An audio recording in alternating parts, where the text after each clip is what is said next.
So if we take a look at lesson 9, and I asked you to graph these sets of equations, what did you notice about these three equations?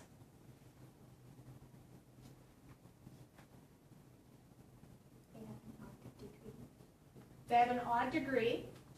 So 3, 5, and 7, they were all odd. What else did they have? Positive leading coefficient. Pardon? Positive leading coefficient. Positive leading coefficients. That means that the left arm went, so the right arm goes up and the left arm goes down. What else do they have in common? What about their zeros? 2. So they have the same zeros. What is happening at that 0? Is it going straight through? Is it tangent? Or is it inflecting? Inflecting. And all three of them were showing a point of inflection. So we had the first graph that was kind of coming in like this. And then the second graph was coming in below it. It looked like it was coming in at like about -32. That was the second graph. And then the third graph was sharper still. So it says, what happens as the multiplicity of the 0 increases through the odd numbers? Well, the multiplicity, so the odd multiplicity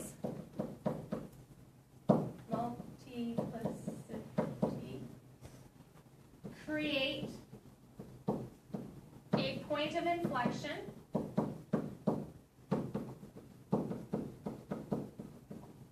at 2. That's what's happening on this graph.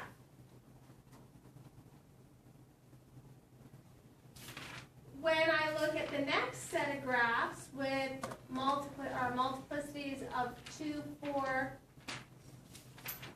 and 6,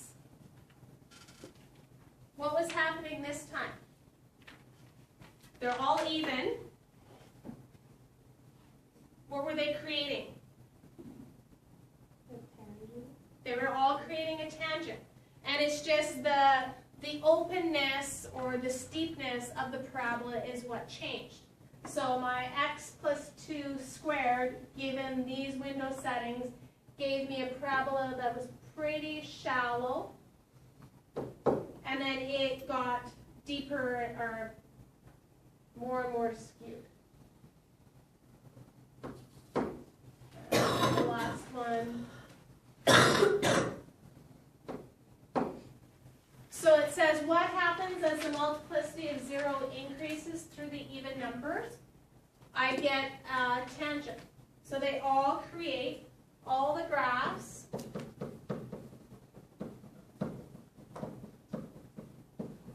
are tangent to the x-axis.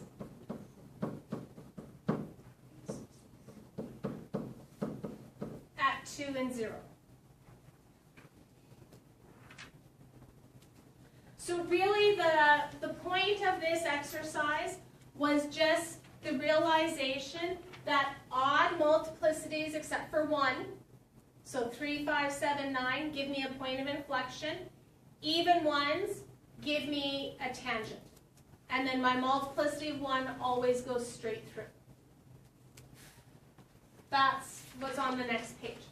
So a real 0 of even multiplicity, whether it's a 2 or a 4 or a 6 or an 8 or on and on, is going to give me a tangent to the x-axis. If it's odd, 3 or 5 or 7 or 9 gives me a point of inflection. Again, the thing to remember, the sum of the multiplicities is equal to the degree of the polynomial.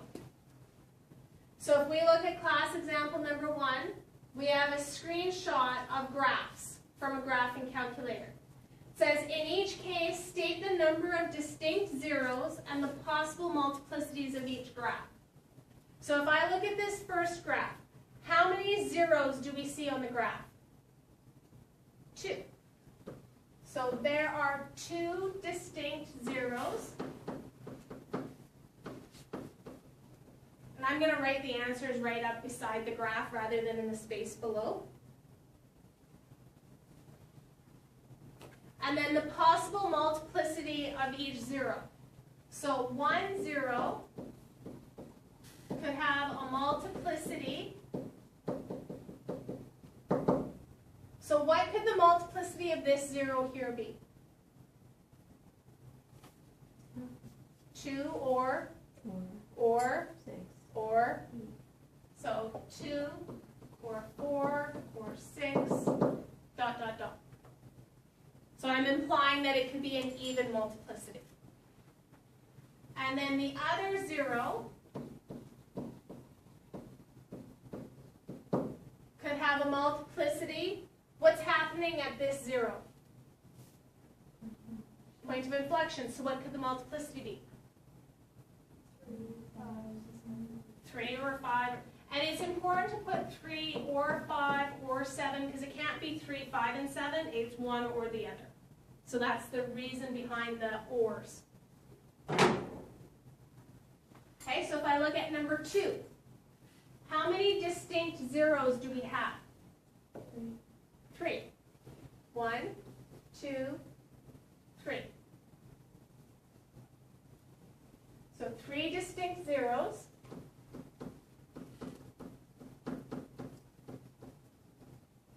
What can you tell me about these 3 zeros?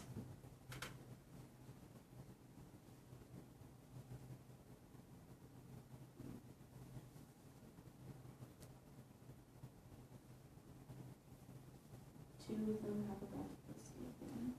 Okay, so 2 zeros have a multiplicity of 1 because they go straight through the graph. So 2 of those zeros will have a multiplicity of 1. What about the other 0?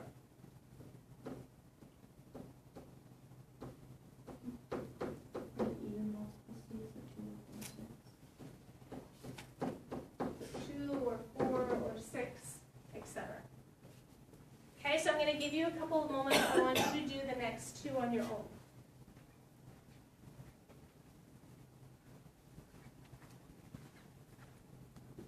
So if we look at number 3, how many distinct zeros do I have? 3 distinct zeros.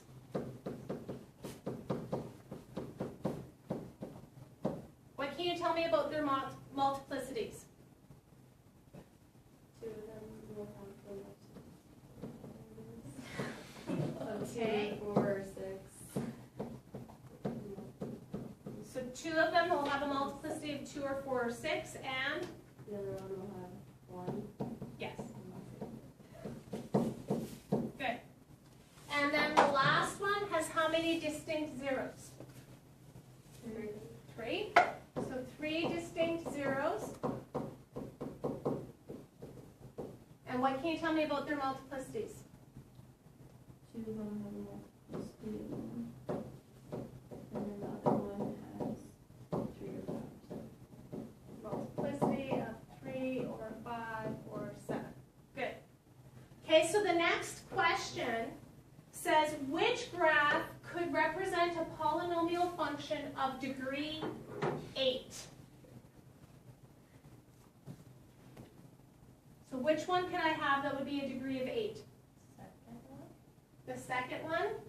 So I could make, how could I make this into 8? Well, because 2 of them have to have a multiplicity of 1. So that would be 2. And then your other one could have a multiplicity of 6. Okay. Could this one give me a multiplicity of 8? No. Or sorry, could this give me a degree of 8? I have 2. And then an odd number, I'm always going to get an odd number. Okay? Could I get anything from this one? Again, no, because I've got 2 evens, but then when I add that odd, I'm not going to be able to get an even. And this one, the same thing, because I'm going to have the 2 here, which gives me an even number. So yeah, 2 is the only one that can have a degree of 8. Which graphs have a leading coefficient that is positive. So in order for the leading coefficient to be positive, which arm do I look at? The right arm, and it has to be rising. So which one is the right arm rising? and IB. So that would be 3 and 4. Okay? So this was 2, 3, and 4. So this one right here, the right arm is rising.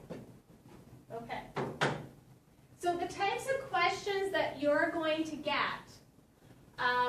things like, without using a graphing calculator, make a rough sketch of the graph. F of x equals negative x times x minus 1 to the power of 4 times x minus 4. So when you get a question like this, the first thing that you can do is you can figure out where are your zeros. So what are the zeros of this graph? 0, 1, and 4. 0, 1, and 4. Okay? So 0, 1, and 4. Where is the y-intercept? So the y-intercept is when x equals 0. So if I let x equals 0, what am I going to get? 0. So I know it has to go through this point when I draw it. Okay? What is the degree? 6. So the degree is even, so what does that tell me about my arms?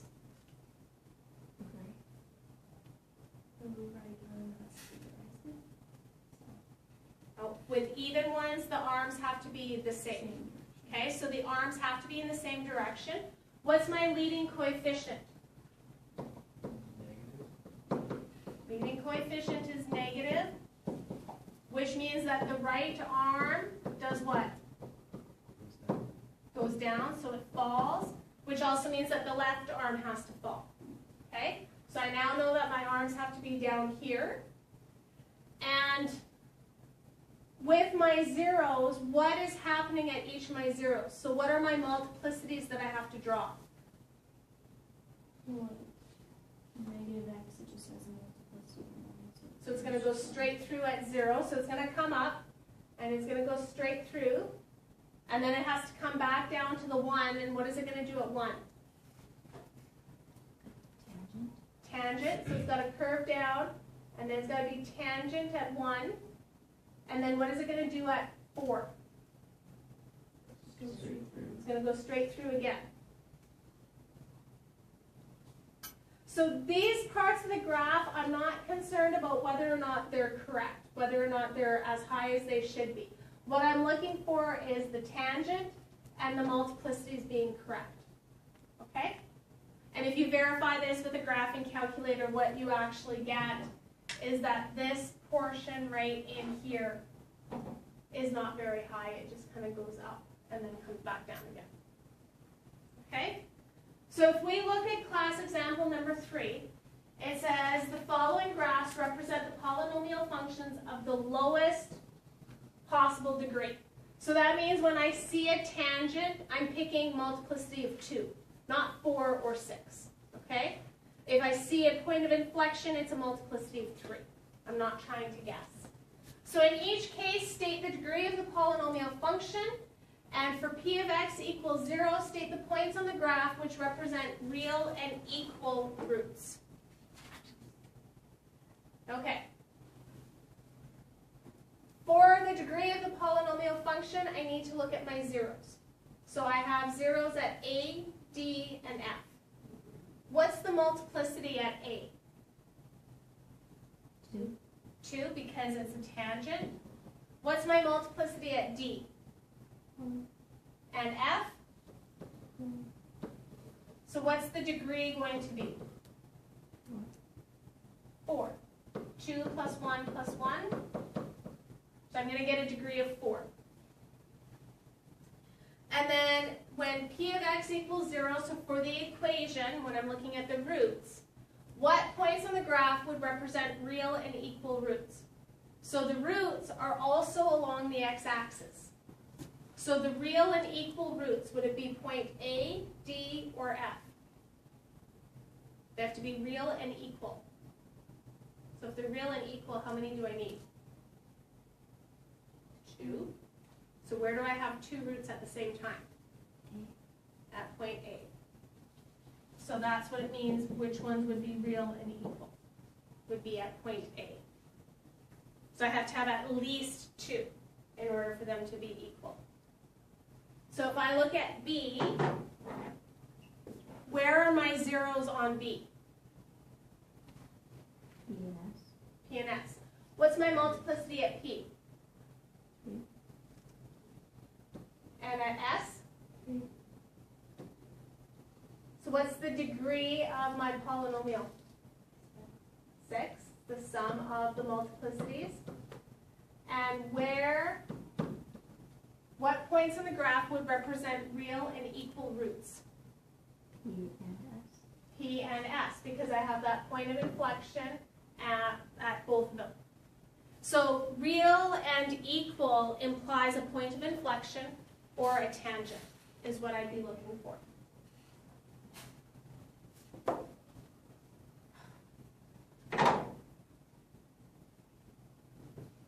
Okay, on the grid, sketch the graph of the polynomial function that satisfies the following conditions. Don't be fancy, just get the job done. So, positive leading coefficient. If it's a positive leading coefficient, what does that mean? The right arm goes up. So, there's my right arm going up. If I have a 0 that has a multiplicity of 1, what does that mean it does? Goes straight through.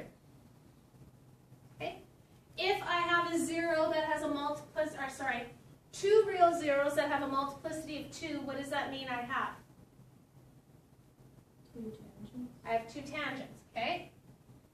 Tangent number 1, tangent number 2. And then I have a 0 with a multiplicity of 5, which means it does what? Point of inflection, so that's that change in direction. So it's got to come up, and then when it hits, I've got to show that concavity. Is this the only graph I could draw for this? No, I could draw numerous graphs for this. So what I want you to do tonight is number 2.